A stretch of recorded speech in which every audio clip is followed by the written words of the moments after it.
Hello friends, this is Mike from Wright, and this is the explanations video for SAT 2's Writing and Language section, passage number 3, question 27. This question comes in the middle of the second page of the passage during a paragraph where we're talking about how otters and kelp are going to fight global warming. For more detail on what that paragraph is even about, go up to question 26. That question is about the big ideas in the paragraph, so I talk about that up there. In this question, though, we're just going to be talking about this one sentence right here. A recent study by two professors at the University of California, Santa Cruz, Chris Wilmers and James Estes, suggests that kelp forests protected by sea otters can absorb as much as 12 times the amount of carbon dioxide from the atmosphere as those where sea urchins are allowed to devour the kelp. Oh my god, what a long sentence. Okay. First thing we're going to do is recognize that there are two questions here. There's question 27 and question 28. Whenever you see these blocks, whenever you stumble upon these blocks over the course of reading, you want to go read the questions themselves on the page. Here, let's read question 27. You're going to read question 27 and ask yourself, what kind of question is this? Is this a grammar question or a writing strategy question? Is this the kind of question that I have all of the information I need in order to answer it correctly? Or do I need a broader understanding of the paragraph, of the ideas in the paragraph in order to answer this question? Looking at the answer choices here, they only really differ in terms of their punctuation. They don't differ in terms of the ideas that are being expressed. So it looks more just about like how should we write this sentence, as opposed to a writing strategy question, which is like, should we even put this sentence here in the first place? So we do have all the information we need to answer this question. So let's do that. Knowing that this is a grammar question, we're just going to reread the sentence, asking our inner ear to sort of guide us. We're going to ask it, is this sentence grammatical or is it agrammatical? Does it sound right or wrong? So let's read it again. A recent study by two professors at the University of California, Santa Cruz, Chris Wilmers and James Estes, suggests that kelp forests protected by sea otters can absorb as much as 12 times the amount of carbon dioxide from the atmosphere as those where sea urchins are allowed to devour the kelp. Okay, one way you can do this question is to have heard that the pause that we took from this comma between the word suggests and the word that sounded weird. Now, if you didn't hear that, that's okay. I mean, it's likely that if you're watching this video because you got the question wrong, you probably didn't hear that. So let's go into why, and let's try to help you hear that. The first thing we're going to do is significantly simplify the claims that are being made in this sentence. I think that's one of the reasons, the chief reasons why you can get this question wrong, is you get distracted by all the other stuff in the sentence. So let's see how the sentence parses. Here we're talking about a recent study. This study was a study that was done recently. The study was done by two professors at the University of California, Santa Cruz. Right? This clause, all of these words, by two professors at the University of Santa Cruz, all of those words between by and Cruz, that's a subordinate clause that's just modifying the word study. This is telling us more facts about the study. It's not telling us the main thing about the study. It's just modifying our understanding of what study. Which study are we talking about? This one done by these two professors, blah, blah, blah.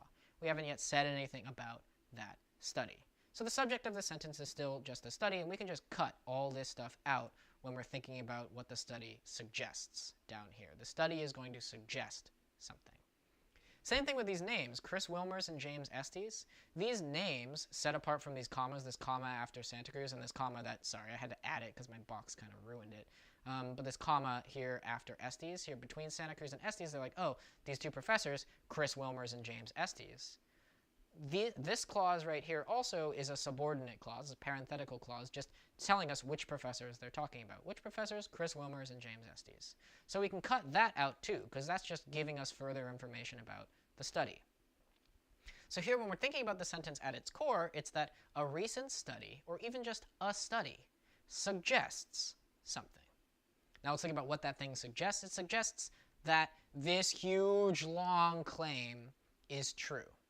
Now, we don't have to think about this whole claim in detail. Here the claim is that kelp forests protected by sea otters can absorb as much as 12 times the amount of carbon dioxide from the atmosphere as those where sea urchins are allowed to devour the kelp. Let's just think about this claim as being that kelp forests absorb carbon dioxide. right? That's enough for our purposes to think about the grammar, the grammatical structure of this sentence. So here the new sentence reads, a recent study suggests that kelp forests absorb carbon dioxide. Okay. Now a sentence with a structure like that, something suggests that something else is true. This is called an indirect sentence, or it's called indirect speech. And you can see it in action in this much simpler example even than that. And we're going to think about this sentence right here. He said that my haircut was awful. This is called indirect speech because you're quoting someone, kind of, but you're not literally directly quoting them. And we use these words, direct quotes.